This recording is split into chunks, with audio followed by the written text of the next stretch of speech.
TGIF, everybody. How's everyone doing today? Hope everyone enjoyed the 2-day summit. I had a great time hanging out with the team and talking to some of the smartest traders, people in the financial space. You guys have a good time? Okay. Well, thank you, Scott. So during yesterday's event, hi, Brock. I interrupted. I think Steve was doing some analysis, and I wanted to alert people that we were breaking down in gold. And I don't know how deep this is going to be. In fact, one thing that could happen by the end of the day is a 2-week reversal signal. You just count back a couple of candles at 1681. Yeah. So potential 2-week reversal in gold.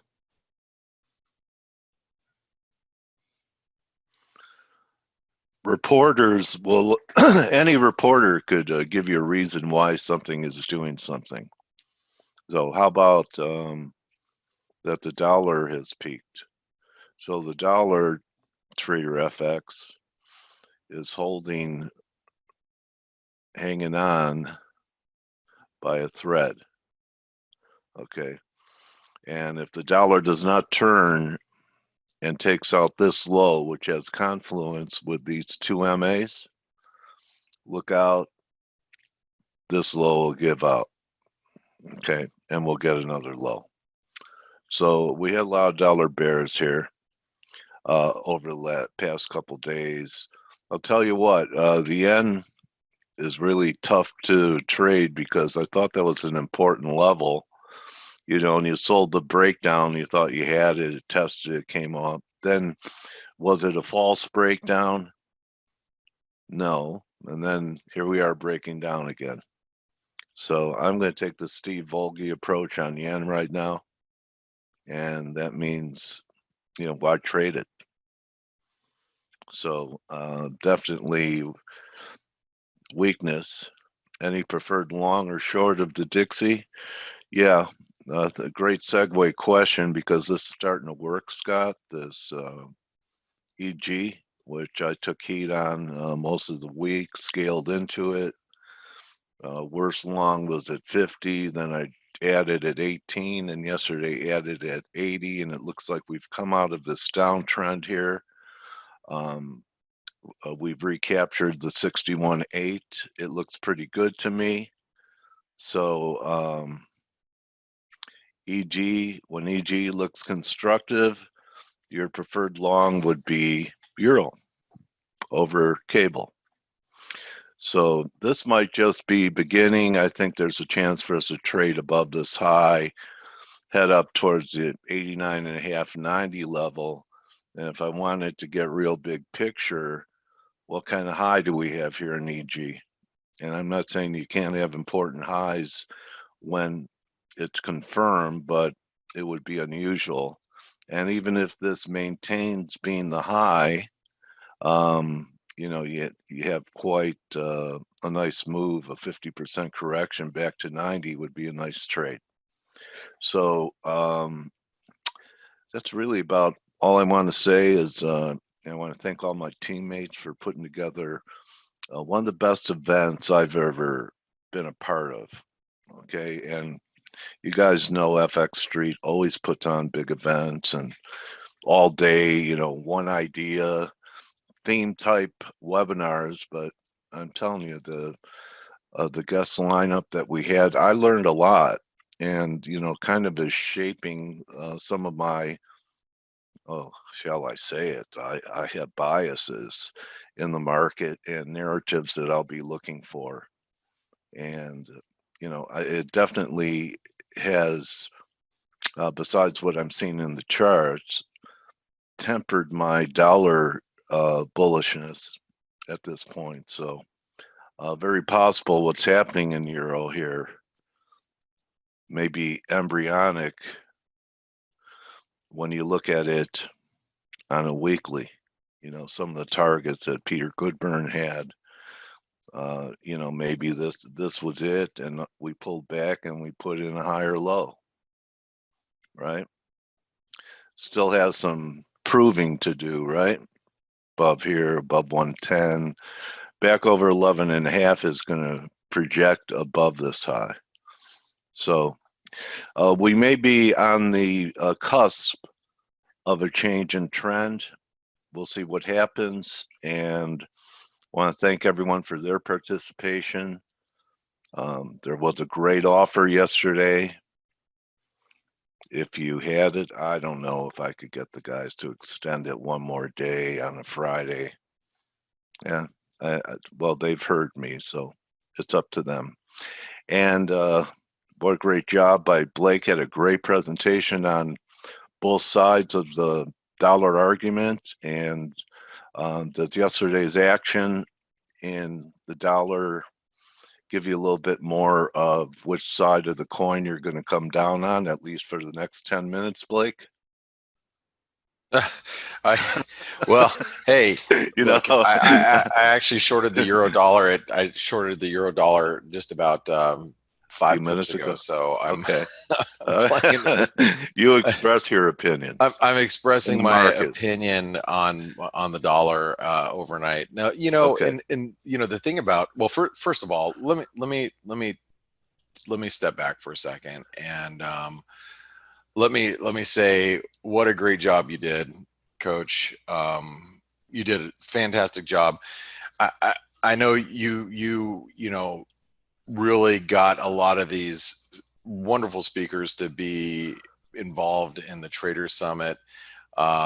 Joe wrangled them, like kind of had to babysit, if you will. I use the term babysitting in a loose sense and not in a demeaning sense either. But when you're trying to, I guess, wrangle, maybe he's more like a sheep herder. He organized. But I don't want to be in a negative context. It's more of a, he's trying to herd a lot of different people, but you really brought them all in. And so great job, Steve. From a logistics standpoint, he really knocked it out of the park. And what was cool, and I forgot to mention it to Steve, the backdrop that he had for all of us. Oh yeah, it was behind our screen. That was really nice. It was cool. Did you see all the people behind us? It was great. They were they were turned away from us. Yeah, it was really way.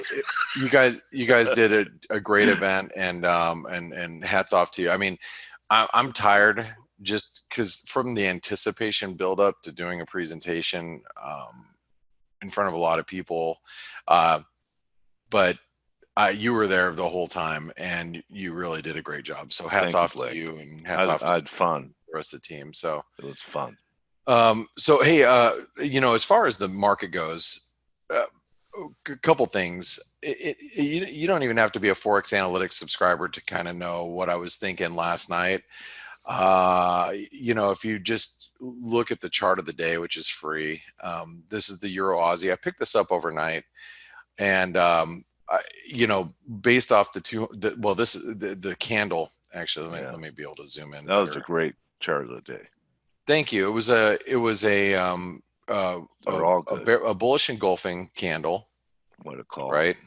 Yeah. And it was off the 200-day moving average, and so I picked it up overnight, put in a relatively tight stop, and I figured it was going to break above resistance, and this morning got out of it about 20 pips ago. So it's still moving, it's still squeezing, and I actually think it's got a lot further to go. You talked about you're seeing a little bit of a trend change. Yesterday was pretty important for the equity markets because we saw this big reversal end of month, and everybody that listens to this daily webinar should have been very up to speed that we were going to get end of month selling in equities, because it was such a big gain in equities that the rebalancing was going to be equity or S&P negative. And I had read a lot of reports that we were going to get a dollar weakness and an equity market strength. And actually a couple things happen. Well, and I'll kind of walk you guys through all this here in a second, but But anyway, we've seen this equity market reversal. What's going to be really key is where we close today, because if we close, let's just say we close where we're at right now, and I'm not going to sit here and say, oh, we're going to close higher or lower, because it's really critical.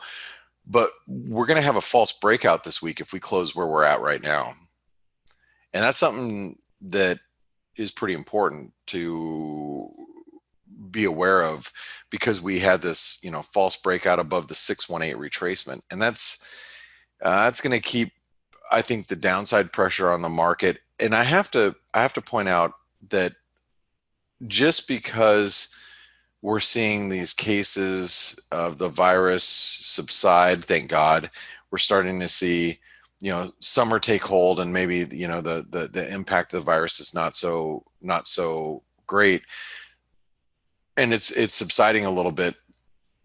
The fact of the matter is, and I know I made this point yesterday, is that life as we knew it is not going to be life as we know it moving forward, at least not for a while. So how the economy comes back, and I say global economy, I should say, how we come back online is going to be, probably a lot of fits and stalls and stops and starts, along the way. And I think that is going to ultimately lead us lower from where we're currently at in the S&P. And as I've explained to you guys on, a couple of different occasions over the last few weeks, I think we're going to settle somewhere down here this summer. Where we go from there is going to be solely dependent on, the progression or regression of the virus moving forward, and which I'm not a medical expert, and I'm not here to forecast that. But what I am thinking is, because of this false breakout, and because it's May, seasonality wise, we're going to see a little bit of equity market selling, and it's probably going to take us back in 26,000-2700 range, I would assume. And like I said, unless there's a breakthrough like instant virus, then that would put us above the 200-day moving average pretty quickly. But that's obviously very optimistic thinking on my part. So I got to explain this to you guys yesterday, just so you know exactly what was going through my mind as I was doing the presentation. Actually, let me stop here for a second. Let me go over to the chat screen. Does anybody here that's listening in, does anybody know what I was trading through my presentation yesterday and the end of, and by the way, Steve, because he's so good at what he does, he scheduled me to be speaking at the London Fix at the end of the month, fixing flows as I'm trading for a firm with a lot of money. Thank you, Steve. Just want you to be. It's my job to keep challenging you, bro. Thank you so much. So just so you know, as I was speaking, this was happening right here. That's what partners are for. The timing could not have been better, Steve. I have to really thank you for putting me on during that moment in time. Does anybody know what I was trading at that moment? So just I had, my trading position. You guys take a guess what I was trading at that moment as I was speaking and presenting to all of you. Any ideas?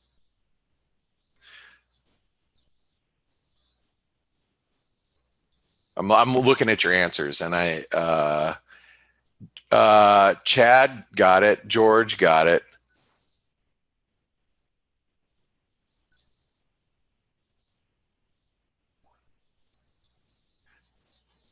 I was short the Aussie yen. So just so you guys know, I was short the Aussie yen right here as I was speaking to you guys. Now, I shorted the Aussie yen earlier in the session at 89.80. Was it early in the session? Whenever I put up, when did I put this on? Whenever I have to go back and look. I'm still short, but I guess it was on. Yeah, I guess no, it was 2 days ago. Okay, but I was short, and I'm just sitting there short, and I'm short from here, right at 69.80, and my stops are higher than where we got. But I was like, oh my God, this thing is breaking out right now as I'm speaking. It's like the end of month fixing flows, and I'm sitting here talking to you guys, and I'm like, holy cow, this thing's ripping up in my face, and I stuck with it, and I'm still with it, but it was like the timing could not even be worse. See, if I had let you have more time to ponder and think about it instead of having a presentation, you might have got out of maybe it. if I wasn't on the presentation, I might have said, "Off, screw it, I covered." You see, But you guys know, for those of you that don't know why I shorted it, you have to be a ForexAnalytix subscriber, because then you have to go back and listen to all, or go back and read all the analysis here about the closing the gap fill at 70, blah blah blah blah blah, trying to break new trend highs, target to open the gap, and then once we got to the gap fill the gap, I was like, okay, I'm shorting it. So I shorted the gap fill basically. And oops, my office is a little loud right now. Hold on, let me turn that down. And so anyway, but it was so funny. I mean, I was literally talking to you guys, trying to focus on the presentation, and I was like trying not to focus on my position that was getting. It was just like I was up X. And then it just, within seconds, it just disappeared. And then as I was talking, I was, flying into negative territory. And I'm just like, oh my God, I cannot believe this is happening right now. And so let's talk about the other acronyms that the Fed has, that's what I was thinking through the presentation. So anyway, I hope you guys all got a kick out of that. I had to just kind of tell you my story as it was happening after the fact. But yeah, I mean, I was also short some Aussie New Zealand, which is fine. I mean, I've been short this thing for a few days too, but I was, I have to state this because Dale had mentioned it just a moment ago about the euro pound, the euro sterling. I was just having a conversation with one of the guys in my office in Greenwich, and we were talking about the behavior of the euro pound, the euro sterling, which it has been more of a risk on, risk off type of trade as of late, meaning when the market is sensing a little risk off, you tend to see sterling weakness over euro weakness, which keeps the euro pound, euro sterling pretty well bid. I'm not in it right now. I like the fact that we're back above the 200-day moving average, but I think if equity markets continue to slide a little bit here, we start to see equity market selling, the euro pound or euro sterling is probably going to firm up back towards 90 pence. I'm not looking for some big huge move out to 95 pence again.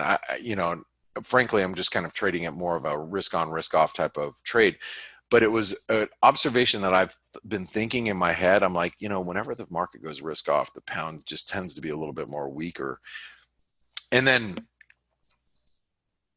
it was one of the guys the guy in my office who is probably the best emerging market currency trader I've ever met. He trades predominantly the peso, the lira, and the rand, and he's an ex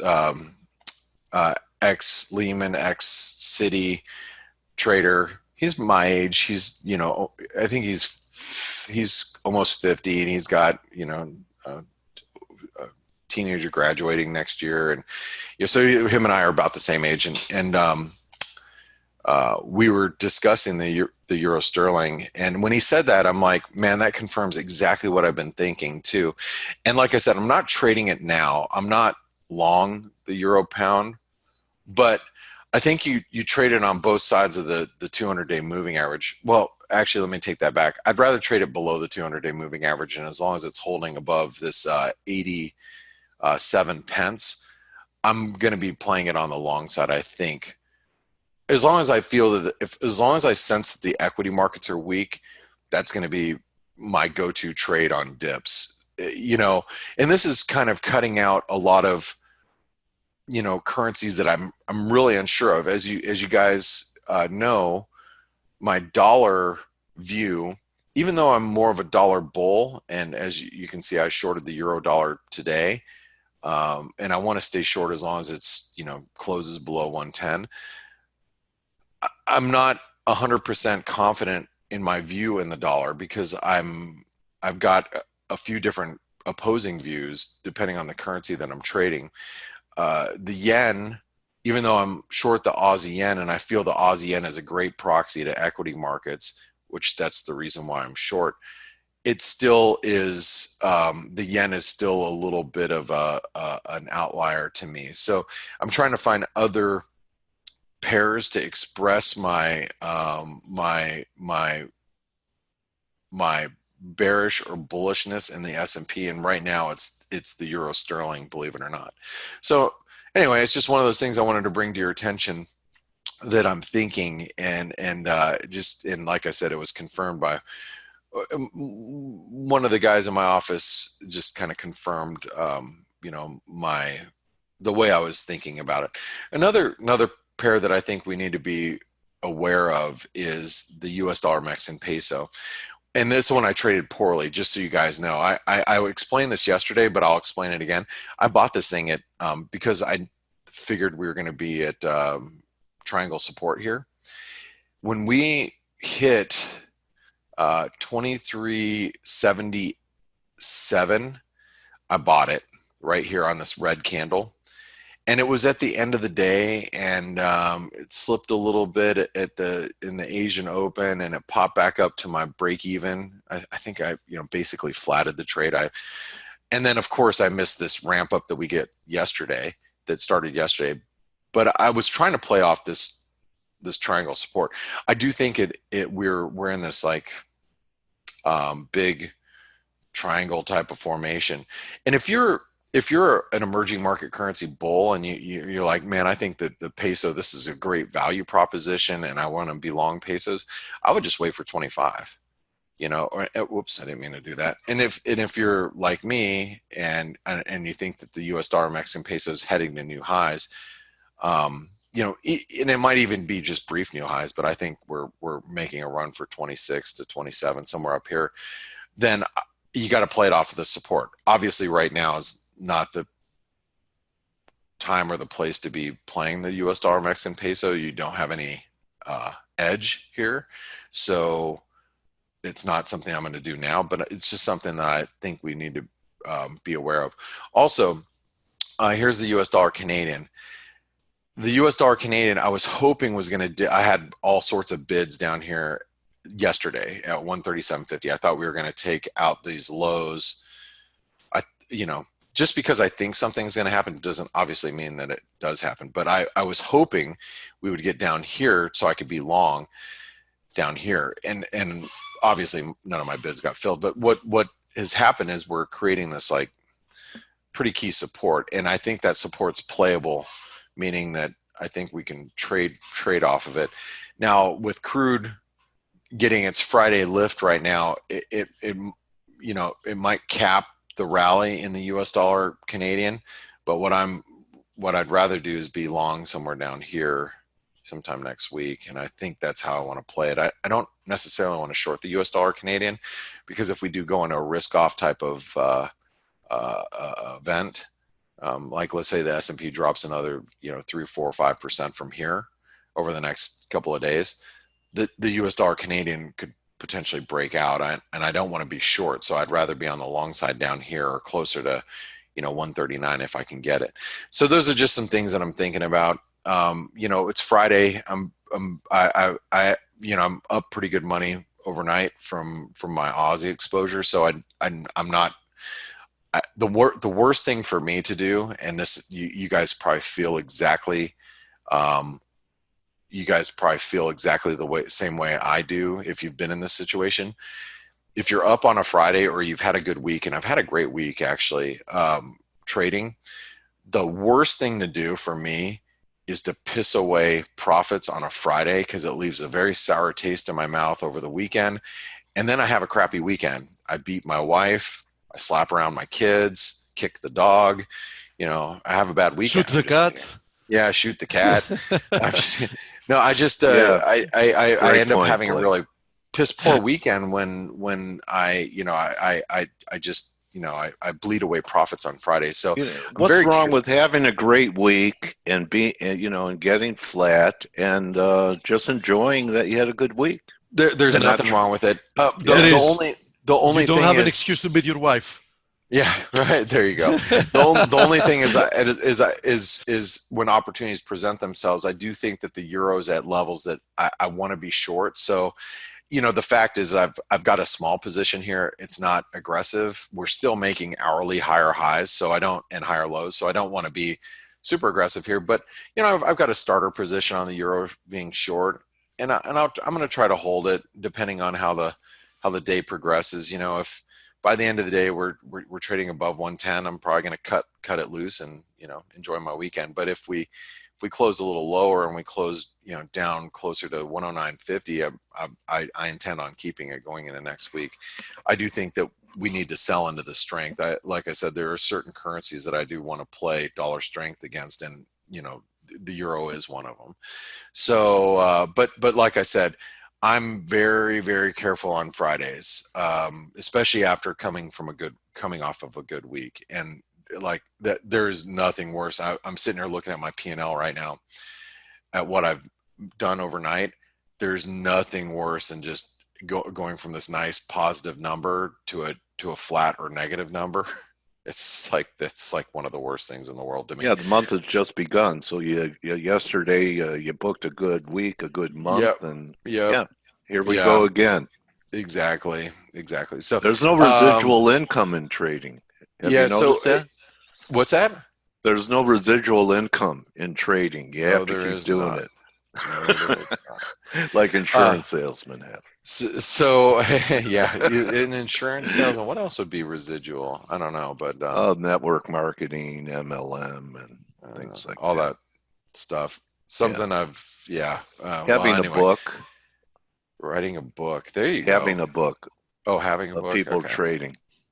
So Steve Stelios, coach, great job this week. I hope everybody listening in right now had a great week as well. I hope you guys really enjoyed all the speakers. I always love hearing the guys that we've had on. The only person I've never heard was the Pivot King that you brought on.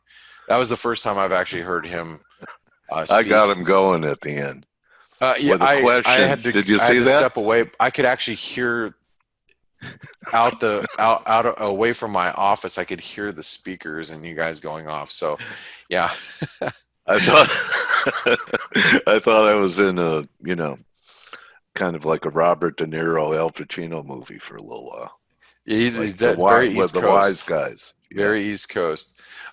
So, hey, real quick, we had some questions about how do I get to the chat room when I'm in, ForexAnalytix. It's this button right here, right next to your avatar. So you see your avatar. There's a little thing that says go to chat room. And once you do that, you get plugged into this page, which this is all of us here. You can see there's about 109 of us in there right now. So anyway. So yeah, that's it. Steve, how you feeling today? I'm good. There I am. You can also see me without the background. You got to be kind of tired. Steve's starting to like the camera. Yeah, Sorry? you see. Nice office, buddy. Thank you. You can only see the corner, actually, as you understand. But yeah, thank you.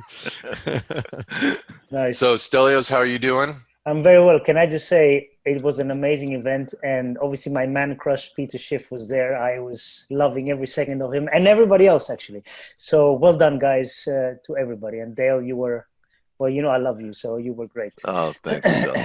And for those that are asking, because we have questions about the recordings, we have a friend here that's asking, and yesterday people were asking, as you understand, we have several hours of footage.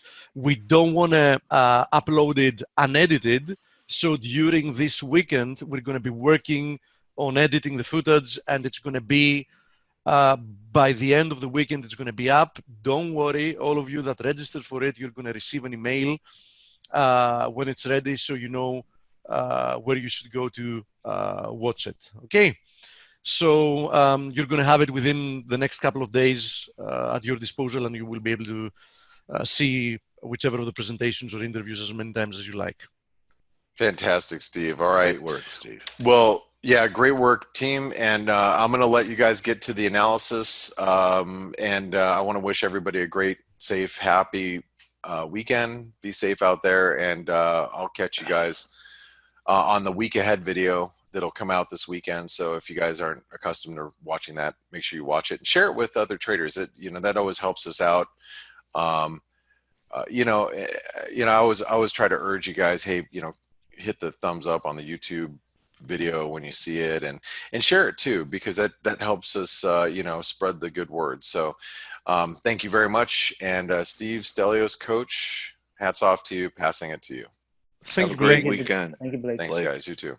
And without being able to officially announce it, there is a very, very good chance that we are going to have more events, and next one might actually be in September.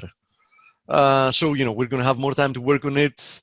Hopefully, we're going to have even better a better lineup if that's possible. Of course, you're going to know in advance. Did So you still, guys hear? Yeah. Did you guys hear before you get going? Did you guys hear when I suggested a theme song to Peter Schiff, and he said what? And I said Goldfinger. He loves Yeah. only gold, and he said, "No, I love more than gold." I go, "Okay, your family. You love your family too." And then he started talking about asset Yeah. management. Which is true. I mean, a lot of people that haven't heard him misunderstand it, and they think that Yeah, he's a one-way man. yeah, But in essence, it's what he said, and it's not by accident. If you notice, he had something very much in common with Mark Yusko. Both of them, when confronted about, one of them about gold and the other one about Bitcoin, what did they say? They said the exact same thing. They said, in my opinion, I'm just saying that if you put a little bit of Bitcoin, said one of them, Mark, in a portfolio, you would have performed much better. Peter said, if you put a little bit of gold and gold stocks in a portfolio, you will have done a lot better. yeah, Right? Yeah. right.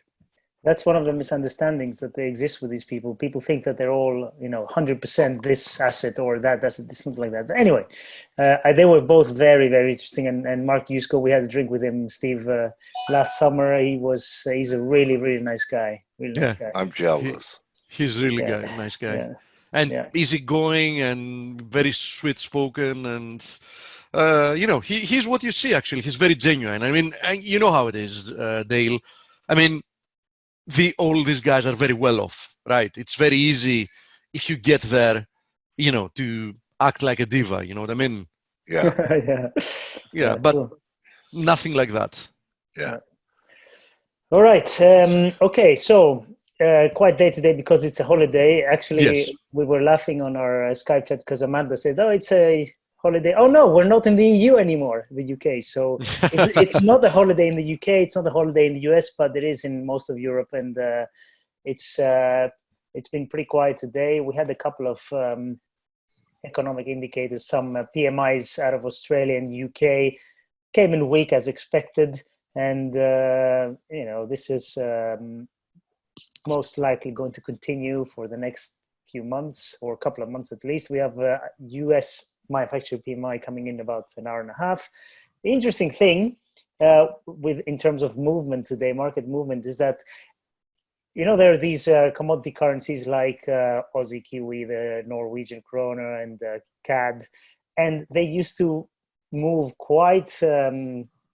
quite well correlated with oil. Now they've kind of turned into, like Blake very correctly said, they've turned into a risk on, risk off indicator. You see stocks going, S&P's down 2% on the futures, and the Aussie and the Kiwi and the Krona are down. And to be fair, the Aussie yen was always very nicely correlated with risk, always. I mean, traditionally, because it has the yen component as well. Yes. But I'm talking about Aussie dollar, Kiwi dollar, dollar krona, all that. And it's funny because oil is up quite a bit today. It continues. Oil continues to do quite well, actually. Let me pull up the continuous. It's really interesting because you will see, and I've been trading for so many years, and you will see correlations that work for a long time. Then they stop working for some time, and then something else works. And so you have to be nimble all the time. And this is something I said on an event that I was invited by Boris Schlossberg actually about a month ago, where I spoke about being a market maker and then trading for myself. And I said, look, you have to be very adaptive to the environment. And I remember in 2008, I was only trading for like 5 or 6 years at the time. So I wasn't, one of the big guns, but I saw some traders who had been there for like 20 years, really established traders. They blew up because they just couldn't adapt to this new environment. And it was amazing to see. So you have to be nimble. You have to be ready to change your mind. It's really important. I know it's a cliche and everybody says that, but you really have to. Stelio, it's the most basic law of nature. Things either adapt or die. Yeah, yes, adapt. Yes, that's it. Yeah. So, I mean, look at it as a natural phenomenon. Yeah. So this is interesting with commodity currencies kind of following risk. Let's see how that goes. I still think we're going lower in equities. Do I think we might hit 3,000 the S&P first? Maybe, yeah, we could do. But I think for reasons related to the virus outbreak, I don't think we're going to see a V-shaped recovery, and that's why I think eventually we're going to see one more leg lower in equities before we start a big run to new all-time highs and beyond. And it's interesting because I was reading about a report from the University of Minnesota, which was warning that this pandemic could be around for a lot longer, a couple of years, I think they mentioned. And the danger with this particular virus is that apparently I'm not a virologist, obviously, but I'm just, saying what I'm reading. And apparently the danger is that you are most infectious when you're still not showing any symptoms. And that's which is quite tricky.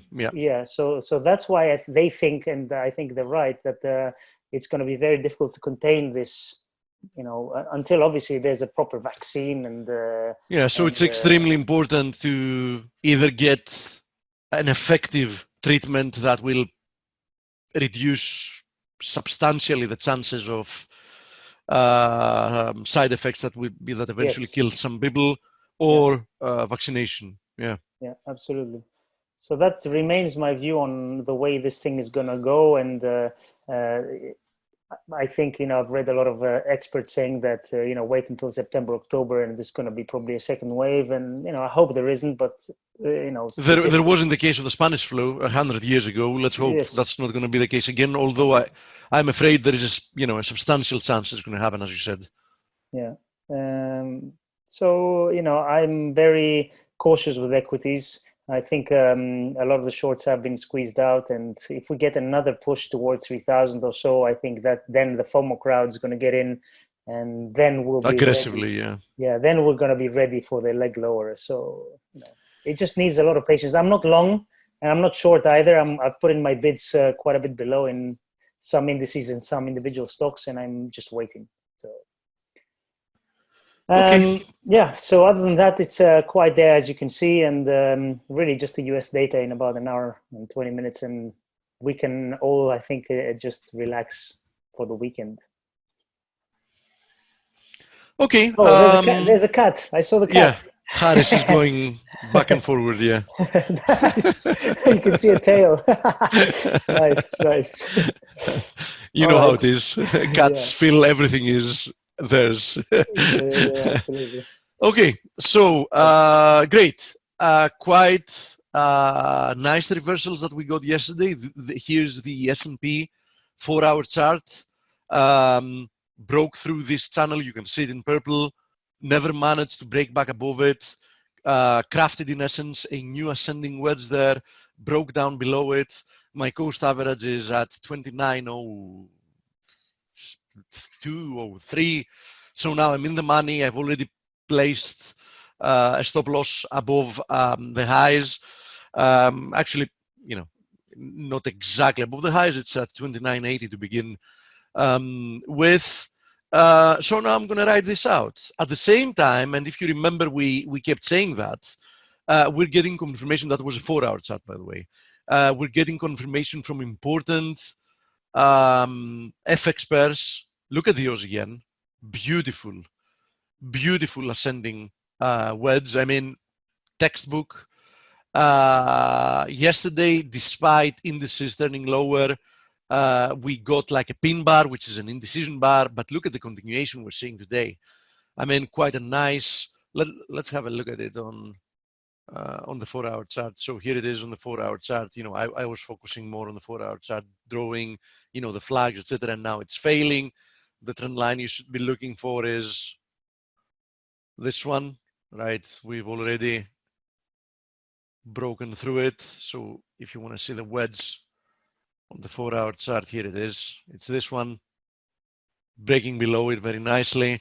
You know, we know that those again is traditionally very nicely correlated with risk. Also, yesterday I mentioned it twice during the event. One at the beginning when we had the face segment, and then again when I had to take over for a few minutes when we had some issues with Peter Goodburn. I mentioned about Euro-Aussie, and we had also mentioned it here the previous days. I said that, listen, you can't count on the yen anymore so much of being correlated with risk, because recently it hasn't been working well. But what you can count on is Euro-Aussie. And Euro-Aussie is going to give us a very good signal about what's happening with risk. So look at yesterday's huge outside reversal candlestick. I mean, if I zoom in, you can see how huge that was. I mean, that had the range of like 3 candlesticks, roughly. Look at the continuation today. And I remember explicitly saying that be careful, because once this reverses, you can easily see, even if we get a corrective rebound, you can easily see a 500 pip move higher. As it seems I was wrong, because it took us only 1.5 days to get those 500 pips. So probably this move higher is going to be a lot more than 500 pips. It might end up easily being 1,000 pips. So, you know, look at it. Already 500 pips off yesterday's lows, and that's with 550 pips off yesterday's lows. That's within 1.5 days of trading, right? Now, we've cleared this channel. We're approaching a first area of resistance roughly at 171. I don't think we're going to stop there. We might stall temporarily, but I don't think we're going to stop there. I see no reason. Here's the second cut, by the way. This is a leaky. Previous one was Harris. I think we're going to be all the way to 174 at the very least. So, yeah, that's it. Euro Aussie broken out, and that's it. Euro Kiwi breaking out today. It lagged a little bit, but breaking out today. So look at it. A lot more space to the upside. 102.90. We've also placed an alert here. Is probably the next area of resistance. Let's have a look at the equivalent pound pairs. So pound Aussie, pound Kiwi. There they go. Pound Aussie. Very beautiful reversal. About to retest key area of resistance. We might stall temporarily here, 195, but I do think it's not done. So we might see something like this. Even if that's a bearish rebound, I would still expect at least one more leg higher. Okay. And pound Kiwi anyhow was the one holding up best because, you know, ascending, long-term ascending channel still holding, shorter term ascending channel was still holding. And I was saying a few days ago that at the very least we might see another attack of, you know, the long-term channel. So why not? I mean, nice rebound so far. So, you know, we were focusing on those pairs even before we got the reversal. And as you see, they're indeed proving that they were the best places to bet that you would see a reversal once risk soured. And it did. Now, will we see follow through? I think there is a very good chance that we will for at least a few days, might even be a few weeks. Even if we've seen the lows in indices, we ran too fast, too far away.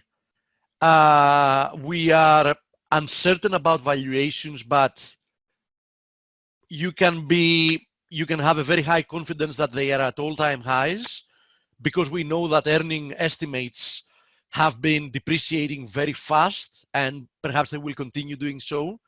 So with price having reached levels like, you know, levels that we had seen for the first time just like 4 months ago, and valuation and earning expectations plunging, you can understand that the PE ratios are likely already to the stratosphere. So just considering that, there is a lot of potential for downside, no matter what the Fed does. I'm not saying that what the Fed does doesn't have an effect in the market. It obviously does, because if they hadn't been doing all they had been doing, I think indices would already be a lot lower than the low we recently saw. So a lot lower than roughly 2,200 that we had in the S&P, a lot lower in the case of the NASDAQ than 6,500 that we almost reached, etc. Especially the NASDAQ. I mean, NASDAQ, in the pace it was accelerating higher, it was literally like a week away from all-time highs, which is, you know, it's extremely ridiculous. Having said that, the NASDAQ is the only one that's still holding this formation. You can see this channel.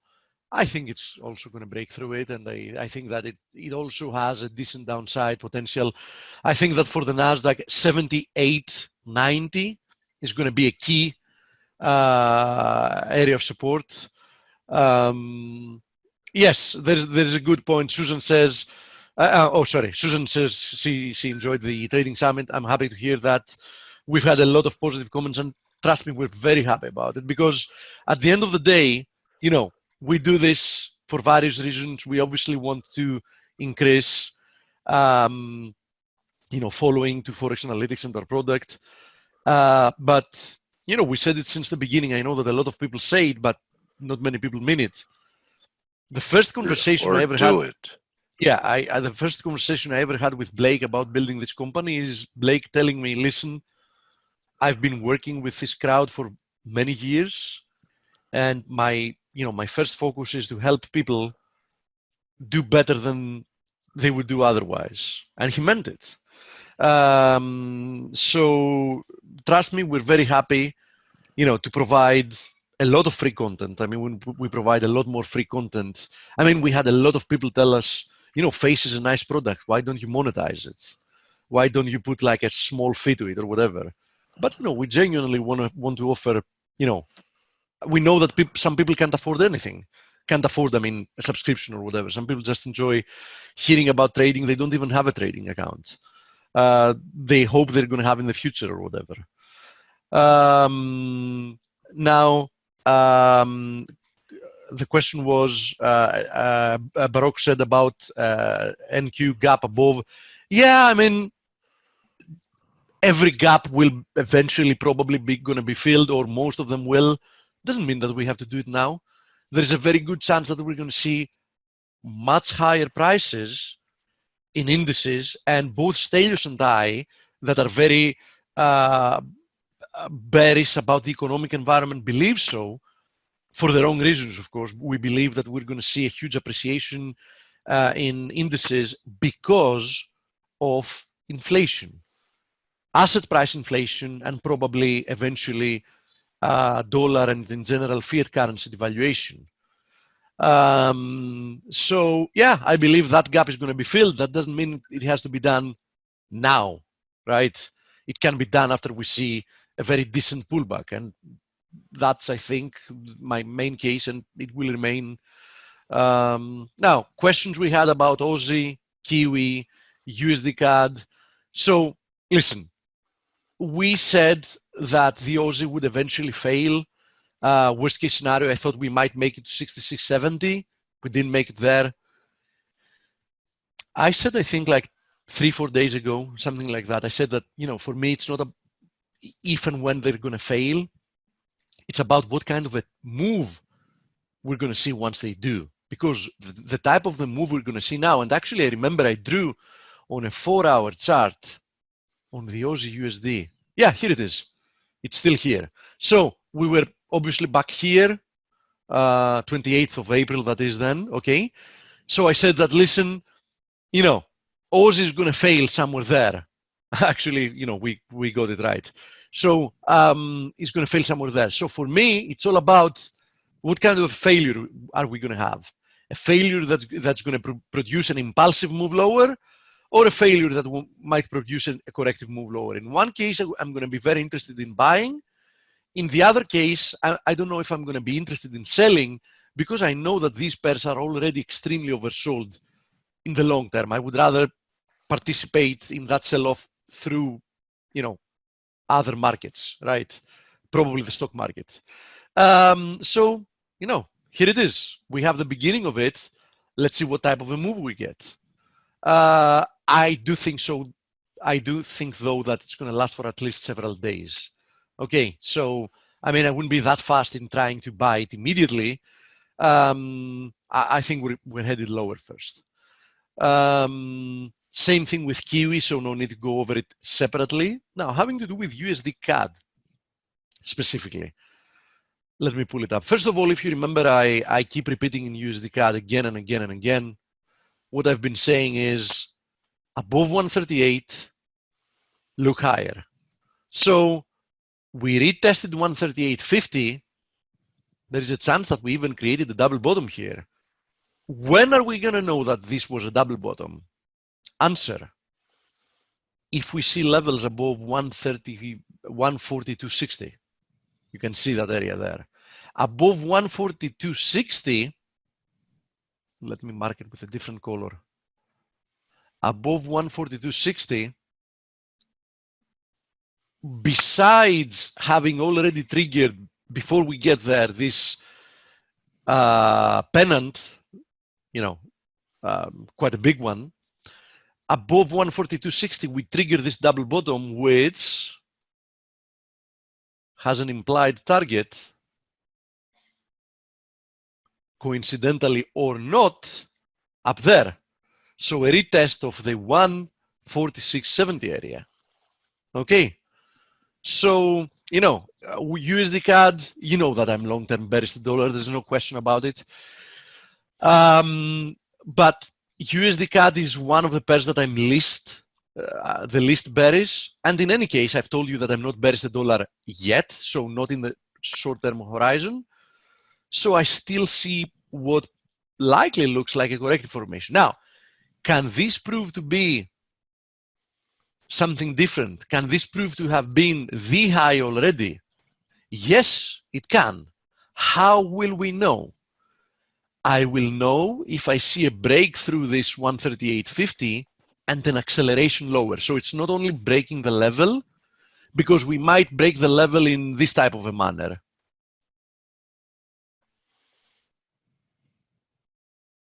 We find resistance up there. We start moving lower. We break through 138.50, but the market keeps depreciating in a, you know, in a very conservative way. In that case, I'll be like, yeah, okay, sure. Another bull trap here, a lower low. This pennant might be in play, so we might head lower towards 137.50 or so, and then move higher once again. But if we break through 138.50 and then we accelerate lower, then I'm going to start seriously thinking that perhaps this was a first move lower, a consolidation, and then perhaps a wave 3 starting to the downside, right? So it's all about not only price, but how it price gets there. action.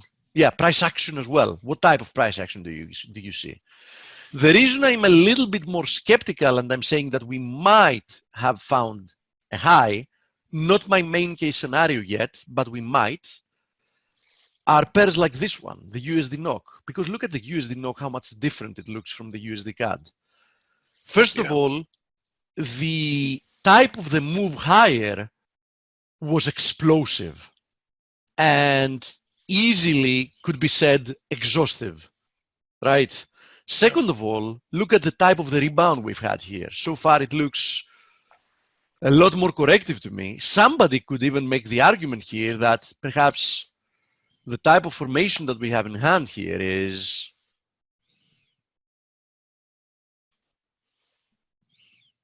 this one. So what do you see here, right? A weak wave 2 bounce. Yeah. Or this might be a B, but in any case, you might have 5 waves down for a C. Yeah. Right. In any case, easily we can see levels like 948 being retested here. So, I remain somewhat skeptical. Here's USD SEK as well. Same type of price action. So, I think the next few days to few weeks are going to be very, very important for us to decipher what kind of a low did we find in the indices. Was it a short-term low?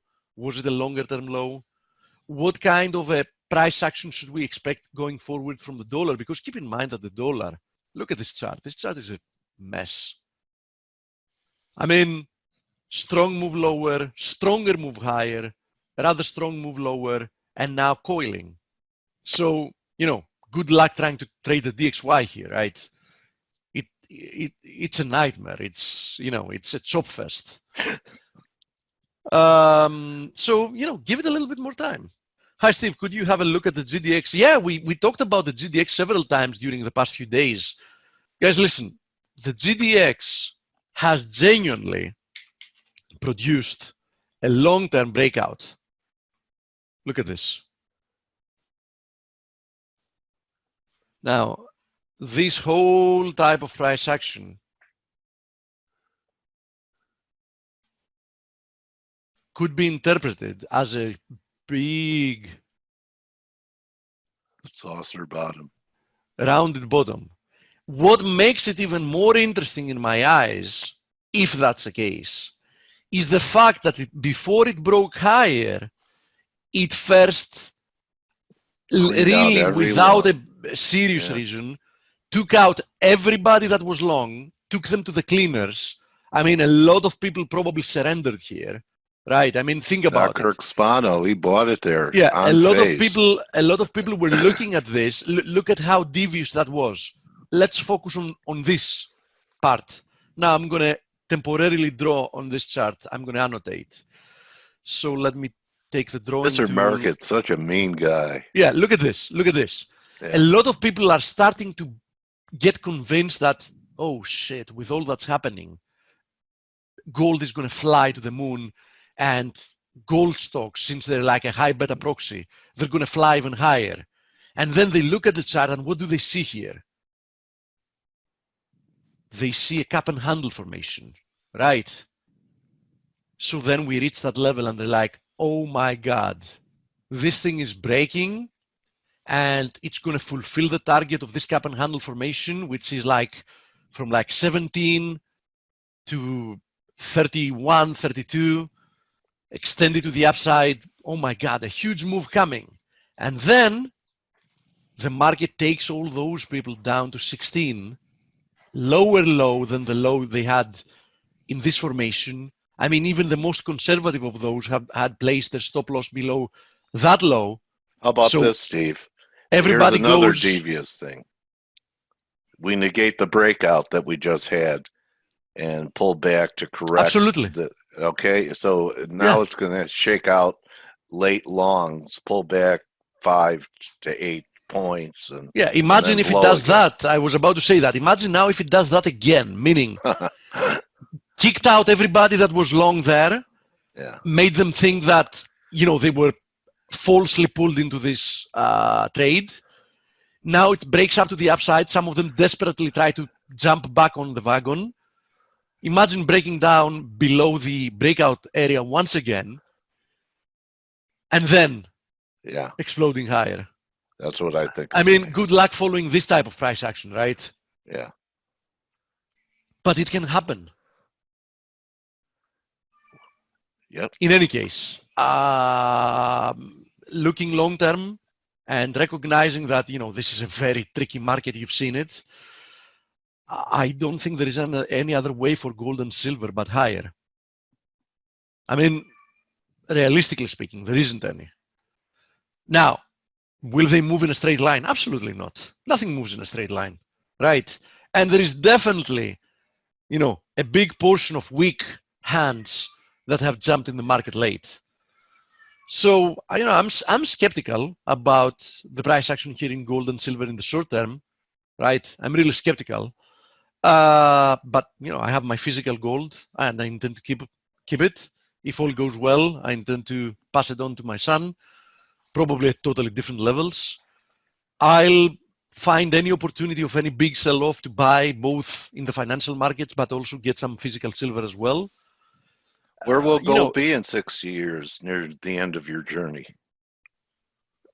Before you hand it over to Jason. It's going to be a lot more than 6 years to hand it off to Jason. I can tell you that much. 60, I said. 60. 60 years, I'm going to be past my expiration date. Yeah. In 60 years, I'm going to be exactly 100. In June, I'm going to be 40. So when you your 100th birthday, you may want to give it to Jason earlier, so you could see his face when gold is either 25,000 an ounce or $50. $50, forget about it. Forget about it. If you think there is any other way out from what they're doing than inflating, at least partially. Yeah, we'll see. In any case, I'm not worried about it. All right. Gold and silver have been there for 5,000 years, and something tells me that the chances that their usefulness will expire during our lifespan is near zero. So I'll take my chances. Okay. Gold can be manufactured in a lab now. Sure, fine. If they could, if they could cheaply manufacture gold in a lab right now, I'm pretty sure that we would already know. Right? Exactly. I'll buy it expensive. So yeah, they might be able to manufacture it, but you know, it is what it is. Plus, somebody can say that yes, but when the price of gold goes up, the manufacturing cost of gold might then make sense. Answer: how do you know that inflation won't have made whatever you need to manufacture it a lot more expensive as well? Probably it will. So, you know, inflation, don't forget that I'm not advocating that gold is a means to make you rich. But what I'm telling you very clearly is that gold is the best method of preserving your purchasing power over the years, right? So at least we know that as long as every fiat currency is depreciating concurrently, I mean, go back, you know, Google like advertisements from 40 years ago and look at prices. It's a joke, right? In all those years, look at the huge depreciation of all fiat currencies. Huge. Now, gold is going to buy you more or less what it could buy you back then today. So it's what I said. You preserve your purchasing power. That's what you do. It's not going to make you rich in real terms, but it's going to help you from becoming poor in real terms. That's it. That's all of it. Great point. Okay, let me see if we have any more questions. I'm assuming there is no interview today. We had quite a few of them during the past 2 Correct days, right? assumption. Yes, Yeah, correct assumption. okay. Yeah. So one of them is Euro Yen, and I'm going to address it because Euro Yen also found a significant low yesterday. If you remember, and those of you that are ForexAnalytix members, I remember specifically writing that twice at the end of week analysis, both last Saturday and the Saturday before that. And I said it on the webinar as well. I said, listen, there's no question that the trend is lower, but this 116 area is a very strong area of support. It's a huge mistake trying to be short while we're testing and retesting and retesting this area and we keep failing to break below it. And look at the explosive move we had yesterday, right? We went from like 115.60 at the lows of the day up to 117.80 within a single day. So that's a squeeze. So bottom line, I said that if you want to keep looking lower for Euro Yen, which makes sense, you should at least look for better levels. And what is a better level? It's like a rebound towards 118.80, 119, 119.80. You see this descending channel. So we might be on our way there. Okay, so be careful. I mean, that's not the place to short it immediately, especially after a day like the one we had yesterday. Okay, how strong is Euro USD resistance area we're at now? It's decently strong, but I can't stress it enough. I mean, it's easy for me to keep analyzing things like Euro USD because you want to look at them, right? But really, disengage from pairs that are doing nothing like Euro USD. Find other things to trade. I mean, we found support again there. We might find again resistance there. Who cares? Look at Euro USD. Is this the place you want to put your money in? I mean, I think that even the best pros, unless you are a scalper, a very, very short-term trader, in which case you can find trends on 1 minute or 5 minute charts every single day, no matter what's happening. I mean, if you put even the best traders to try to trade this thing, they're probably going to lose money. So find other things to trade. You like the euro, trade it against the Aussie. I mean, you had an excellent opportunity yesterday. It's breaking out, trade it. Forget about the Euro USD. I mean, the thing it does best is losing money to traders that try to trade it. USD Mexican better? Not really. I mean, better in general versus the Euro USD. Absolutely, no question about it. But look at this. It's still coiling here, right? Look at this. I think this might end up with what I drew a long time ago, a breakout to new highs and then a failure. That would go very well with a big move for risk off. And by big, I mean a strong one. Might last just a few days, might not take us to lower lows, but should be enough to push USD MXN to new highs, perhaps, right? And then a complete reversal and an overperformance of the Mexican peso. Same deal with many of the exotic currencies, right? Look at the USD-TRY here, flirting with new all-time highs. USD RAB, the same. USD ZAR. Do you see this formation being very similar to the USD MXN? So for me, this is also probably a pair that's going to produce this type of move here. Maybe that's a way for triangle with a terminal thrust to end it all. Yeah, something like that. You know, so yeah, into that. Looks like one more rally in the dollar with a lot of these exotics. Might be the case. And then that's it. Yeah. Okay. Great review as usual. Even after a burnout week, you're Geoff, Steve, gentle reminder. Yesterday you handed the mic back to Blake. European countries. Yeah, fiscal unity for the euro to gap up substantially. Guys, no chance. No, I'm Greek, right? I'm Greek. Is it in my best interest to have Germany say, yeah, sure, give me the debts of the whole Eurozone and I'm going to guarantee them, along with 2-3 more countries? Yeah, absolutely. I mean, theoretically speaking, it's in my best interest. It's not. because a lot of people do the mistake that they're looking at the tree and they're missing the forest behind it.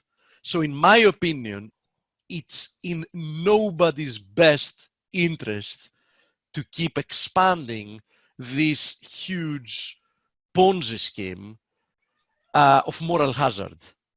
So in my opinion, the best thing that can happen to everybody on the planet is everybody taking responsibility for what they do, becoming fiscally responsible again, and building economies properly again.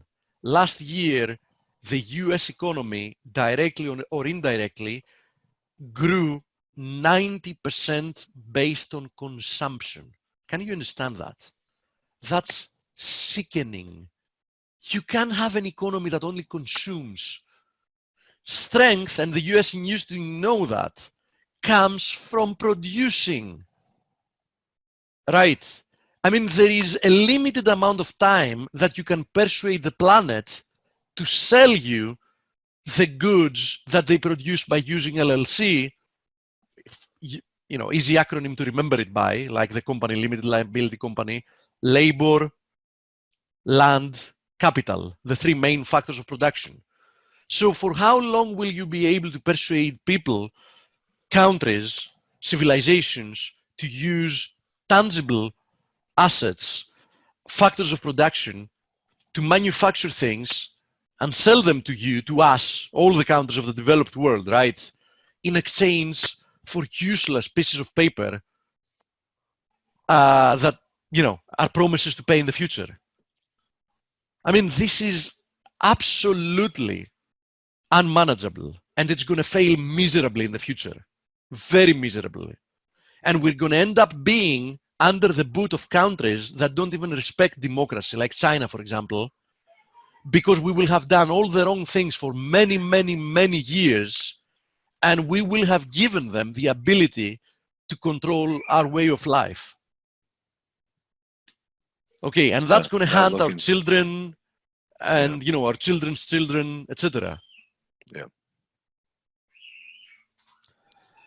Anyhow. Okay, well, thanks for cheering us up. Yeah, it's a big conversation, and yeah, I'm gonna on Monday I'm gonna revisit the conversation we left off with Blake. Why it is unattainable to have a debt jubilee happening between countries, and why even if it happened, it wouldn't help in anything. And just to answer that last part very briefly, it's like the example. Let's say that you have a huge hemorrhage. Okay, let's say that you have a huge hemorrhage and you're losing a lot of blood. Is it a solution to give yourself a bottle of blood? Yeah, it's going to help you survive a little bit longer. But if you don't fix the hemorrhage that is killing you, you're just buying yourself a little bit of time. So having a debt jubilee without fixing the hemorrhage is no solution whatsoever. Okay. Anyhow, everybody have a lovely weekend. Yes, and you know, we'll see you back on Monday. I don't know how your sphincter is, but mine tightened up a little bit during that, you know, that last metaphor. Anyway, I'm not a pessimist. I'm really not. As a human being, I'm not a pessimist. I'm a realist, unfortunately. I was talking about hemorrhoids. Oh no, I don't want to go into that. Thank you. That's what you were talking about, isn't it? That if you had hemorrhage. Yeah. Hemorrhage. Yeah. That's why I said, you know, it made my made me clench. Okay, time to wrap it up, coach. Anyway, Preparation H weekend for everyone. And really, thank you everyone for hanging out with us this week. Don't just count your pips, count your blessings. And we're going to kill it again next week. Have a great weekend, everybody. Have a great weekend, Steve. Bye-bye, coach. Bye-bye, everybody. Take it easy.